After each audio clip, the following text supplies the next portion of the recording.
This channel does not promote any violent, harmful, or illegal activities. All content provided by this channel is meant for an educational purpose only.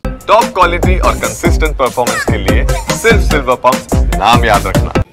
গোটা বাংলাটাকে সর্বনাশের পথে ঠেলে দেবে, ঠিক যেভাবে হিটলার করেছিল জার্মানিতে। এই বাংলার একজন হিটলারের একজন সেক্রেটারি ছিল, তার নাম ছিল মিস্টার গোয়েবলস। এই গোয়েবলসের কাজ ছিল কি জানেন? একটা মিথ্যা কথা বারে বারে সেটা সত্যি করানোর চেষ্টা করত। আজকে বাংলার যে গোয়েবলস, সেটা হলো শুভেন্দু অধিকারী। একটা মিথ্যাবাদী, প্রতিদিন মিথ্যা কথা বলে। এই বাংলার গোয়েবলসের স্বপ্ন মুখ্যমন্ত্রী হওয়া। আমি বলছি মুখ্যমন্ত্রী তো দূরের কথা, আগামী দিনে বিধানসভায় নন্দীগ্রামে ওকে লক্ষাধিক ভোটে হারাবো সেই ব্যবস্থা আজ কিন্তু পূর্ব মেদিনীপুর জুড়ে চলছে। আমি যদি সুকান্তকে বলি, তুমি বলছো গাড়িতে টেনে টেনে নামাবো, আর আমরা যদি মনে করি 5 মিনিটের মধ্যে যে কটা বিজেপি আছে এমন যেটা তাদের মুখটা আর কেউ চিনতে পারবে না।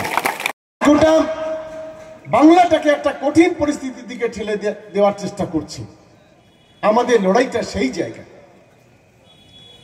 আজকে যে সমস্ত বিজেপির দালালরা যারা আজকে বড় বড় কথা বলছে, স্বাধীনতা আন্দোলনে এই বিজেপির দালালদের কোনো ভূমিকা ছিল না। আমরা স্বাধীনতার ইতিহাস জানি। স্বাধীনতা আন্দোলনে যখন দেশের মানুষ স্বাধীনতার স্বাদ পাওয়ার জন্য, ব্রিটিশদের হাত থেকে দেশটাকে মুক্তি করার জন্য, যখন হিন্দু, মুসলমান, খ্রিস্টান, আদিবাসী থেকে শুরু করে সমস্ত ধর্মের মানুষ যখন ঐক্যবদ্ধভাবে লড়াই করছে দেশটাকে স্বাধীন করার জন্য, কেউ ব্রিটিশদের হাতে ফাঁসি দড়িতে লটকে পড়ছে, দেশ স্বাধীন করার জন্য, মা বোনদের ইজ্জত বাঁচানোর জন্য যখন গোটা দেশ জুড়ে লড়াই করছে, তখন এই বিজেপি নামক দলটা, এদের মূল প্রবক্তা হলো আরএসএস। সেই আরএসএস যে আগামী বিধানসভা নির্বাচনে ভাঙড় এবং ক্যানিং, এই ভাঙড় ক্যানিংয়ের সমস্ত নেতৃত্ব এমন ভাবে লড়াই করবে যে বিরোধীরা তাদের দূরবীন দিয়ে দেখতে হবে। সেই লড়াইটা ভাঙড় এবং ক্যানিংয়ের মাটিতে আমরা করতে চাই।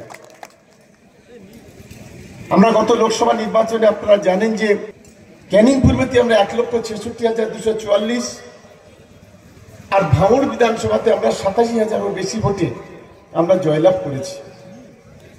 একদিকে যাদবপুর লোকসভা, এই দুটি লোকসভার মধ্যে আমরা যারা প্রথম স্থান অধিকার করেছেন, সেই আমার সহকর্মী তৃণমূল কংগ্রেসের কর্মী নেতারা আজকে কিন্তু আমরা এক জায়গায় মিলিত হয়েছি।